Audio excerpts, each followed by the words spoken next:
Welcome to ILTV's Israel Weekly. Our main topics today: the country is still reeling from the recent passage of the nation-state bill, as well as a resumption of violence along the Gaza border. But Prime Minister Ehud Barak, former Prime Minister Ehud Barak, says Netanyahu is to blame. In a half-hour-long address, Barak laid out several of the ways he thinks the country's direction needs to drastically change. And joining me in the studio to discuss is the president of the International Center for Public Diplomacy in Israel, Davidi Hermelin, the Israel director of J Street, Yael Patir, founder and executive director of the Israel Institute for Strategic Studies, Dr. Martin Sherman, and finally, political analyst from Tel Aviv University, Amnon Morag. Thank you all very much for coming back in today. All right, so former Prime Minister Ehud Barak addressed a crowd at the Eretz Israel Museum in Tel Aviv recently with a speech entitled Israel in 2018 and What We Have to Do. After several accusations and arguments that we'll hash out shortly, Barak's main premise was clear: that the direction the country is heading in, specifically under the leadership of Netanyahu and religious factions, will lead only to a Muslim-majority state that is neither Jewish, Zionist, nor democratic. היעד העיקרי של נתניהו וקיצוני הימין הוא מדינה אחת מהים עד הירדן, וסיכול של כל אופציה לגירושין מן הפלסטינאים. גירושים שהם הצעד היחיד שבכוחו להבטיח רוב יהודי בתוך מדינת ישראל. אני אינני בוחן כליות ולב, אך לענייננו אין חשיבות בשאלה האם המקור לעמדה הזאת הוא אידיאולוגיה, כניעה ללחצי הקיצוניים, חולשת אופי, רוחות הרחוב או הבית, קרב הישרדות מול התקדמות החקירות, או פשוט all of the above, כל מה שנמנה לאל ביחד. ההתנהגות הנגלית של נתניהו והקיצוניים היא הקובעת, והיא מצביעה על היעד הזה. So I'm going to begin over here with you, Amnon. Let's discuss first the assertion that these policies that we're currently dealing with are going to lead us to a single state with Muslim majority. What do you think about that? I think, first of all, this is obviously the policy that we're currently seeing. We're not even talking about the Bar Ilan declaration about going for two-state solution. We're continuing to build in the settlement. So it's rather clear that we're going to a one-state reality. Now, at the same time, I think what we see and what Barak pointed out is that what we see today is the attempt of the right wing to change the trajectory of Zionism, to steer Zionism off its course, and to turn Israel from a liberal Jewish democracy to an illiberal ethnocracy. And I think the best example for this is the nation-state law that was passed last week. Because I would ask that you don't interrupt me. It's very important to me, please. I think this law, by having a constitutional provision saying that the country should discriminate and promote the settlement of Jews only, I oppose this as a liberal, as a Democrat, but foremost as a Zionist. All right. Your response? I wanted to start with something else, because I think, having Barak try to burst back into the political scene is well, he made it clear that he's not entering politics. He said that. Well, I'm not sure, but certainly, Barak broke onto the scene as this rare combination of James Bond, Spinoza, and Beethoven, together with Einstein, and he turned out to be the most failed politician with no strategic view at all. He handed over South Lebanon to the Hezbollah, abandoned the South Lebanese army, predicted that Assad would fall within weeks, objected to the acquisition of submarines, opposed the bombing of the Syrian reactor. So everything that Barak says we should treat with great caution.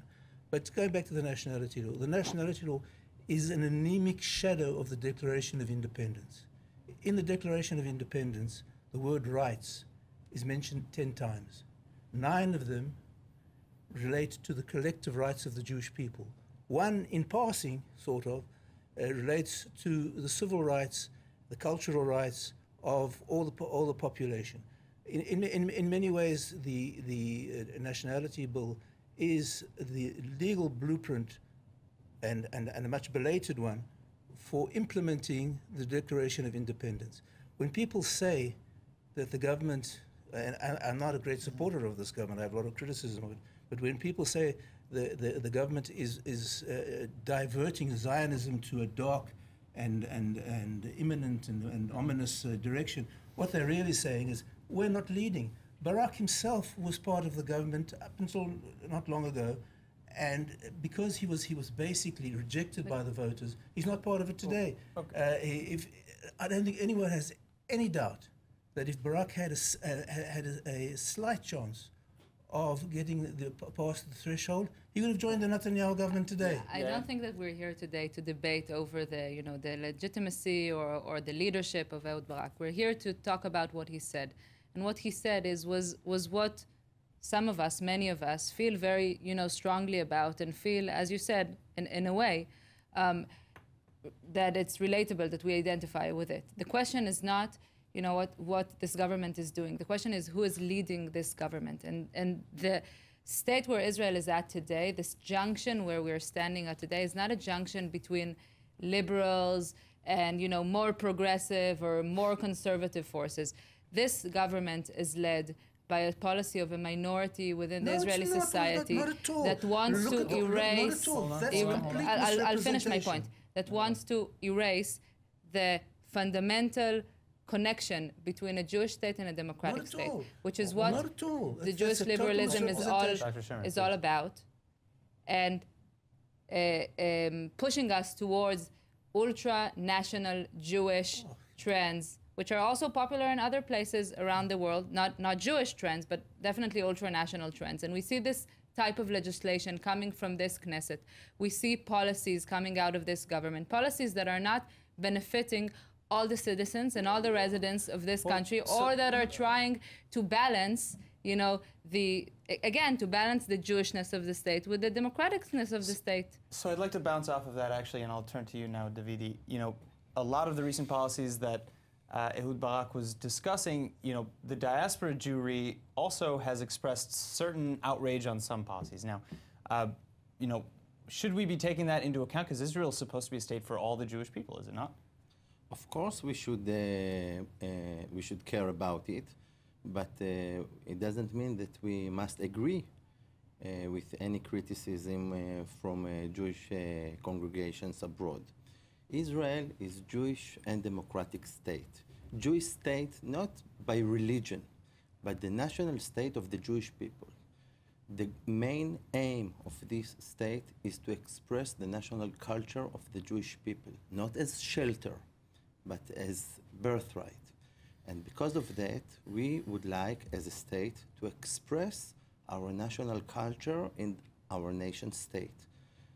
The ways to implement this aim is function of democracy and open discussions. And I think that big majority in Israel would agree that until today, we had in our basic laws, which are a platform for a future constitution, we have a defense of our democratic values, but in some point during the way, we forgot to protect the cause of the existence of this state as the national state of the Jewish people.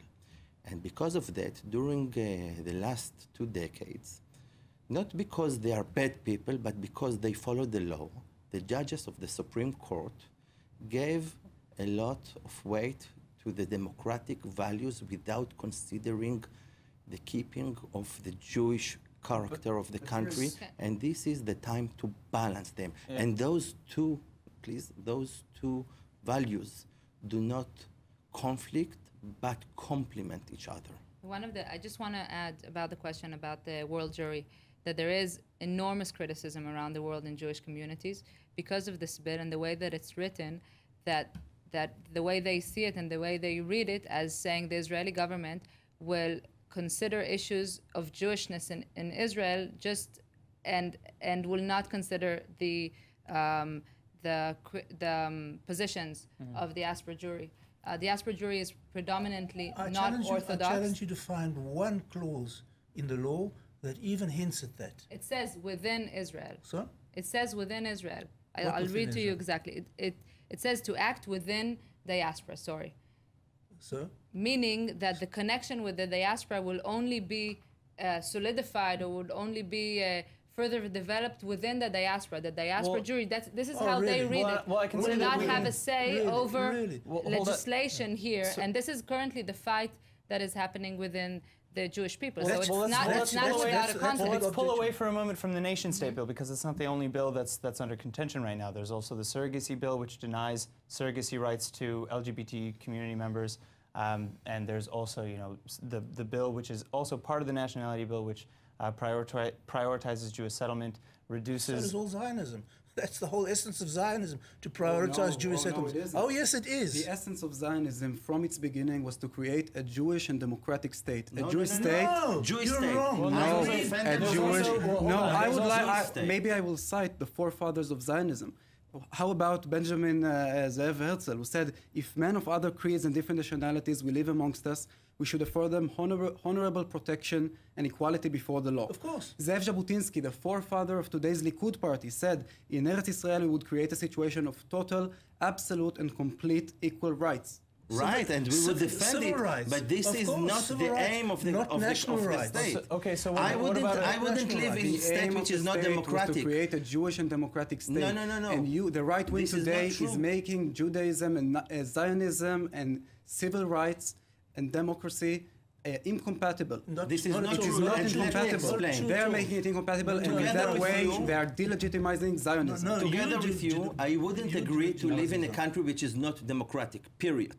But the cause of the existence of this state is to create a homeland for the Jewish people. Under this assumption, we will do everything and we will die for the right to live in But if democracy. 20%, But this is not the 20% this is not of this the character population, of- people who were born here, not immigrated here, people who are inhabitants of this land from the day that they were born. 20% are discriminated by this bill. That's not true. Yes, They it's should true. have individual rights why like doesn't everyone this bill else. say anything They're not about discriminating. equality?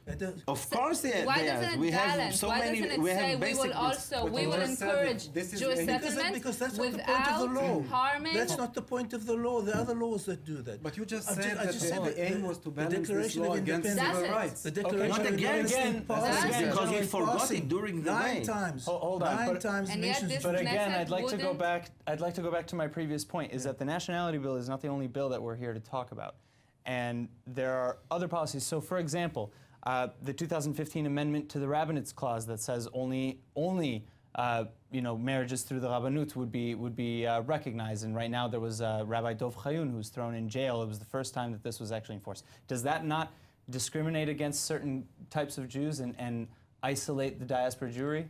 Look, that legislation is a function of the democratic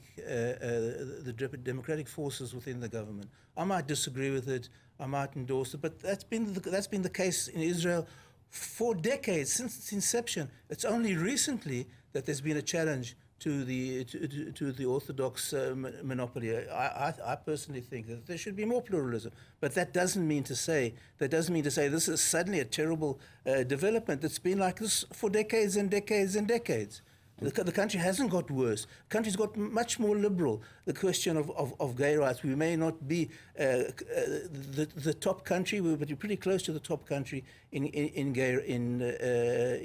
LTB rights.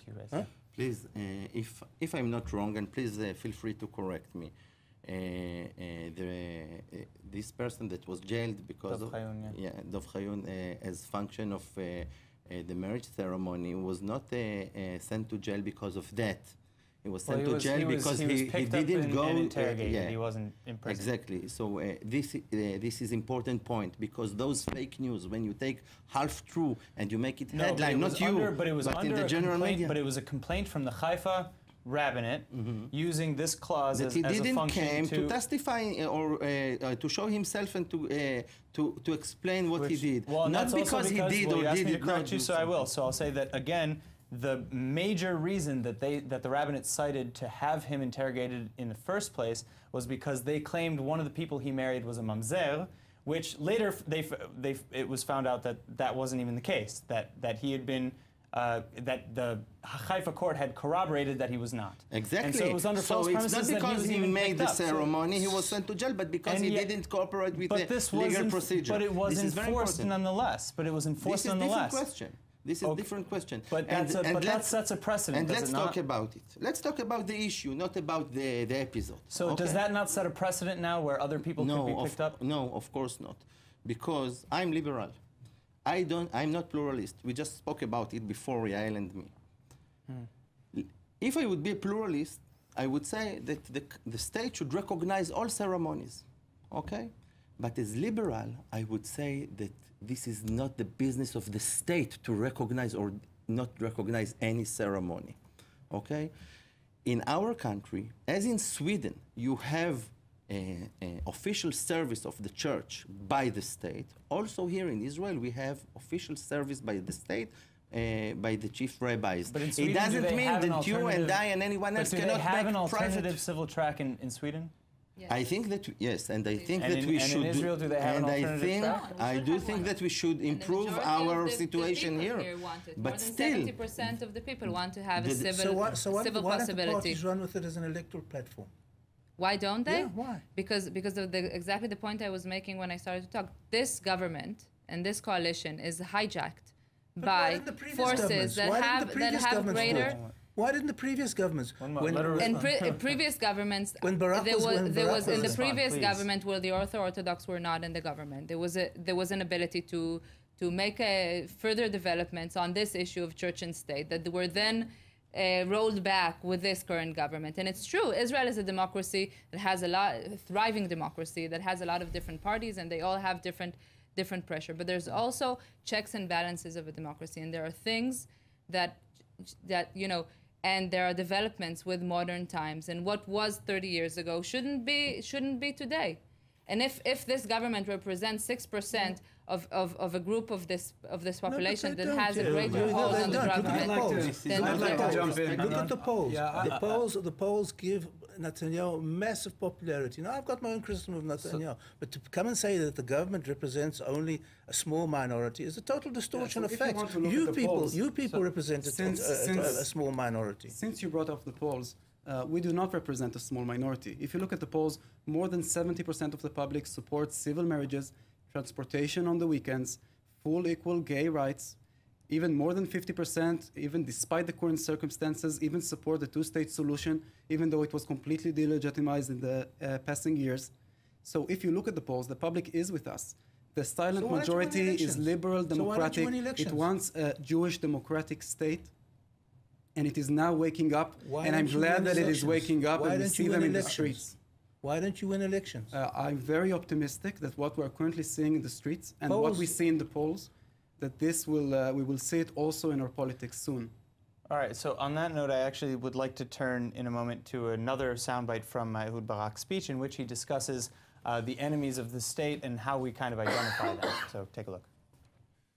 יריבינו, כלל גורמי הטרור וכלל היריבים האחרים יכולים תמיד להטריד את ישראל.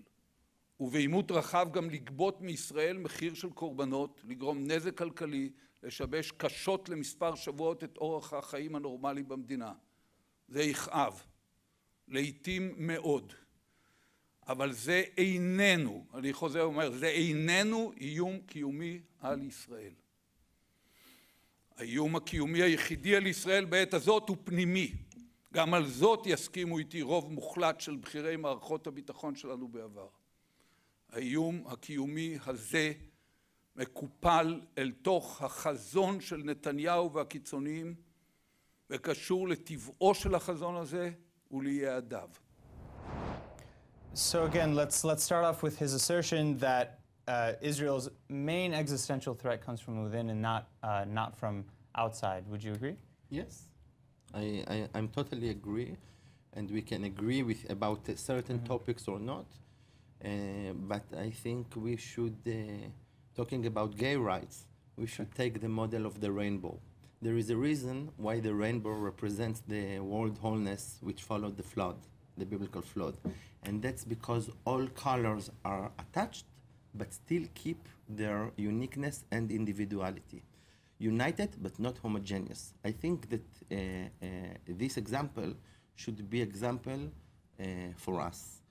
We should keep each one his way of life. We should keep each one his lifestyle, but still we should keep unity amongst the Jews and amongst all the citizens of Israel. Policies of today's government reflect that? I think that the policy of the government of today reflects that because it comes to fix the fact that we lost our way during the last 20 years. Yeah. I think on the contrary. First of all, I do think as an Israeli progressive Zionist, I do feel that my positions are the positions of the majority of the country, and I feel that this government is representing a minority. So how do they win I elections? feel that. How do they win elections? Well, there's a lot of reasons. I mean, I can count them if we had the time. But definitely, our prime minister is a very strong prime minister, okay? And he's a good prime minister in some case, in some ways, and not so good prime minister in other ways. If your aim is to maintain the status quo, then he's a wonderful prime minister. Right. And to maintain your seat, then he's a very good prime minister. If your aim is like former Prime Minister Ehud Barak is warning us, if your aim is to prevent us from becoming a state with a majority Muslim, if your aim is to prevent us from having a civil war inside, if your aim is to have a thriving country where all its people feel prosperous, feel that they have a home, feel that they have a space, then I don't think he's such a good prime minister. Look, as I say, I'm not an uncritical apologist for Netanyahu. I have a lot of criticisms of his policy. But to say that 150,000 rockets, which are in Lebanon because of Ehud Barak, are not a grave existential threat to Israel, you have to be a little out of whack. The same thing about the Iranian threat. The same thing about the jihadi threats on our southern border. But he's backed by all the security establishment and you know what? who thinks so. I'm glad you brought that up. But just let me say the following. I think Barak, in some ways, is correct that the internal threat is great.